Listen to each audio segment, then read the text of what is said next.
آپ کی تنظیم امت مسلمہ کی امیدوں کے محور نوجوانوں کی تنظیم آج سے 75 سال پہلے یہاں پھول بلڈنگ میں چند چمکتی پیشانیوں اور روشن چہروں والے نوجوانوں نے میری بنیاد رکھی اور سید مودودی کے لٹریچر اور ہزاروں شہداء کے خون نے مجھے پروان چڑھایا۔ میری داستان محبت کی داستان ہے، جد و جہد کی اور لازوال قربانیوں کی داستان ہے۔ اپنی ابتدا ہی سے میں نے نوجوانوں کو ان کے حقوق کا شعور عطا کیا اور ان کی جد و جہد کو صحیح سمت عطا کی۔ مجھے 1950 اور 1960 کا زمانہ یاد آ رہا ہے جب میں ایک نئی اور ابھرتی ہوئی تنظیم تھی۔ مجھے وہ نوجوان یاد آتے ہیں جو اللہ کی خاطر دن رات اپنے شہروں میں طلبہ تک پہنچتے تھے اور انہیں میری دعوت پہنچاتے تھے۔ ایوب خان کا ماشاء اللہ ہو یا ذوالفقار علی بھٹو کی جابرانہ حکومت، میرا کردار ہمیشہ ظلم کے خلاف مزاحمت کرنے والا رہا۔ مارشل لا کے دوران مجھ پر پابندیاں لگائی گئیں، نوجوانوں کو نظریں بند کر دیا گیا، تشدد کے کئی طریقے اپنائے گئے، لیکن میری خاطر میرے دیوانے ہر ظلم کا پوری قوت سے مقابلہ کرتے رہے۔ بھارت نے 1965 میں جب پاکستان پر حملہ کیا تو میرے نوجوانوں نے رضاکارانہ خدمات کی وہ مثالیں قائم کی کہ کوئی دیکھے تو رشک کرنے پر مجبور ہو جائے۔ زخمیوں کے لیے میڈیکل کیمپس کا انتظام ہو یا عام لوگوں میں جذبہ جہاد کی بیداری کا اہتمام، ہر جگہ راہ حق کے یہ متوالے اولین صفوں میں نظر آئے۔ تاریخ نے پلٹا کھایا اور پھر جب وہ وقت آیا کہ اپنے اور بیگانے سب ہی میرے ملک پاکستان کو دو لخت کرنے کے در پہ ہو گئے۔ اس وقت یہی نوجوان تھے جو کہیں البدر و الشمس اور کہیں الشبر کے نام سے اپنی جوانیاں اس ملک کی سلامتی کے لیے نچھاور کرتے رہے۔ آج مجھے اپنا بیٹا عبد المالک یاد آ رہا ہے، جس کے خون کی خوشبو آج بھی ڈھاکہ کی فضاؤں میں موجود ہے۔ وہ اسلام کا بیٹا عبد المالک جو جمعیت کا پہلا شہید تھا۔ پھر شہادت کی وہ رسم چلی جو ہزاروں نوجوانوں کے لیے باعث تقلید بنی، اور ابھی تو نہ جانے کتنے عبد المالک ایسے ہیں جنہوں نے گمنامی میں اپنی جانیں اپنے رب کے حضور پیش کر دیں۔ فَمِنْهُمْ مَنْ قَضَى نَحْبَهُ وَمِنْهُمْ مَنْ يَنْتَظِرُ وَمَا بَدَّلُوا تَبْدِيلًا۔ ان میں سے تو بعض اپنا وعدہ پورا کر چکے اور بعض منتظر ہیں اور انہوں نے اپنے عہد میں کوئی تبدیلی نہیں کی۔ پھر جب غیروں کی ریشہ دوانیوں اور اپنوں کی نادانیوں کی وجہ سے ملک ٹوٹا تو سب سے بڑھ کر میرے نوجوانوں کے حصے میں آئی۔ بنگلہ دیش نامنظور تحریک چلائی، ملک گیر احتجاج کیے، اور آج جب نئی نسل اس قصے کو بھول چکی ہے، یہ نوجوان اس غم کو اب بھی اپنے سینے سے لگائے بیٹھے ہیں۔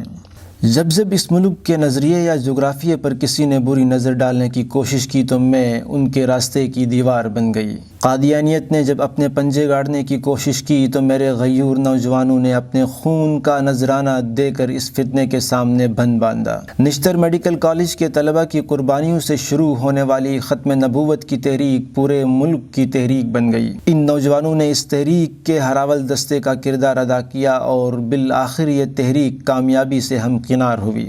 وقت کا پہیہ چلتا رہا اور دعوت کا کام آگے بڑھتا رہا۔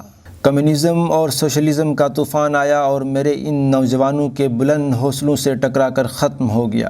وہ چاہے فکری محاذ ہو یا علمی میدان، ہر جگہ باطل قوتوں کو اسلام پسند طلبہ نے عبرتناک شکست سے دوچار کیا۔ اسٹڈی سرکلز کا ایک جال تھا جو ملک بھر کے کالجز اور یونیورسٹیز میں بچھا دیا گیا۔ جب لینن کے پیروکاروں نے خطہ ایشیا کو سرخ کر دینے کا نعرہ لگایا تو سبز گنبد کے محافظوں نے اپنے علم اور دلیل کی قوت سے دنیا کو یہ کہنے پر مجبور کیا کہ سبز ہے، سبز ہے، ایشیا سبز ہے۔ کتنی ہی یادیں بکھری پڑی ہیں۔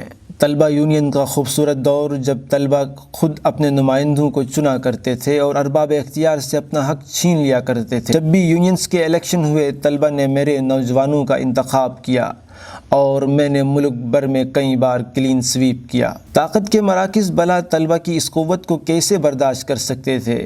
میری بے مثال کامیابیوں سے خوفزدہ ہو کر یونینز کے انتخابات پر پابندی لگا دی گئی۔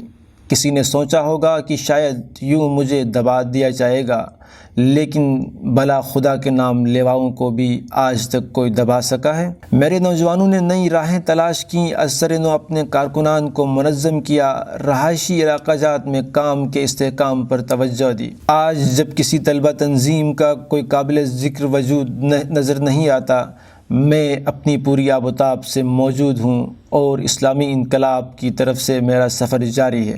افغانستان کا جہاد ہو یا کشمیر کی آزادی کی جد و جہد، میرے نوجوان ہمیشہ اپنی جانوں کا نذرانہ دینے میں پیش رہے۔ 10,000 سے زائد میرے بیٹوں نے افغانستان میں روسی جارحیت کا مقابلہ کرتے ہوئے جام شہادت نوش کیا، اور ہزاروں نوجوان کشمیر کی وادیوں میں بھارتی ظلم کے خلاف مزاحمت کی دیوار بنے۔ طلبہ کے حقوق کی جدوجہد ہو اور میرا ذکر نہ آئے، یہ تو ممکن ہی نہیں۔ فیسوں میں اضافے کا معاملہ، پرائیویٹائزیشن کے خلاف احتجاج، تعلیم کے بجٹ میں اضافے کی تحریک اور طلبہ کے ہر جائز مطالبے میں نے ان کا ساتھ دیا، اور طلبہ بھی شانہ بشانہ میرے ساتھ چلے۔ پھر جب امریکہ اور اس کے حواری ہر مسلمان ملک کے اندرونی معاملات میں مداخلت کرنے لگے تو میرے نوجوانوں نے پوری قوت سے اس کے خلاف آواز اٹھائی، اور گو امریکہ گو کے واشگاف نعروں سے پوری دھرتی گونجنے لگی۔ کتنے ہی کارکنان کو جیلوں میں ڈال دیا گیا، تشدد کا بازار گرم کیا گیا، لیکن یہ دیوانے حق کہنے سے باز نہ آئے۔ وقت آگے بڑھا اور ٹیکنالوجی کے عروج کے ساتھ ایک نئے دور کا آغاز ہوا۔ میرے نوجوان بھلا کسی سے کیسے پیچھے رہتے؟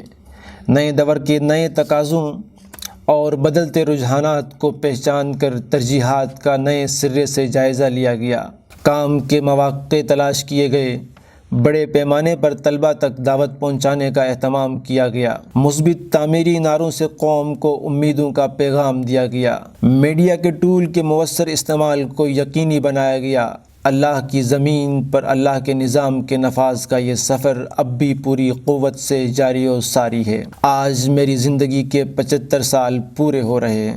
یہ صرف اللہ رب العالمین کا کرم ہے اور شہداء کی قربانیوں کا صدقہ ہے۔ میں اپنے بیٹے زبیر خان بابر کو کیسے بھولوں، جس نے کنگ ایڈورڈ میڈیکل کالج میں دین کی دعوت دیتے ہوئے اپنی جان اللہ کے سپرد کی، اور میرا پیارا نواز خان شہید، جس کے خون نے دیال سنگھ کالج کے رستوں کو مزین کیا، اور وہ روشن پیشانی والا طارق جاوید، جس کی یادیں سائنس کالج میں آج بھی زندہ ہیں۔ اپنے کس بیٹے کا نام لوں؟ ہر کوئی ایک سے بڑھ کر ایک، نیکی کے کام میں ایک دوسرے پر سبقت لے جانے والا۔ آج آپ سب کے خوبصورت چہروں کو یہاں دیکھ کر جو خوشی مجھے ہو رہی ہے وہ ناقابل بیان ہے۔ میرے روحانی بیٹو، مجھے یقین ہے کہ تم میرا سکھایا ہوا سبق نہیں بھولو گے اور اپنی زندگیوں میں اقامت دین کی جدوجہد میں مصروف ہوگے۔ آؤ آج پھر سے میرے ساتھ اس عہد کی تجدید کرو جو تم نے میرا حصہ بنتے ہوئے کیا تھا۔ تم نے تھکنا نہیں ہے، رکنا نہیں ہے، ہمت نہیں ہارنی، ابھی جذبوں کو دوبارہ زندہ کرنا ہے۔ بہت سا سفر ابھی رہتا ہے، بہت سی مشکلات اور چیلنجز کا مقابلہ کرنا ہے۔ غلبہ دین کا وہ خواب جو 25 نوجوانوں نے پھول بلڈنگ میں دیکھا تھا، ابھی اس خواب کی تعبیر باقی ہے، ابھی ایک عزم عالی شان کی تکمیل باقی ہے، تکمیل باقی ہے، ابھی تکمیل باقی ہے، کٹھن تشکیل باقی ہے، نظام ظلم کو کرنا یہاں تبدیل باقی ہے، عزائم کا سفر جاری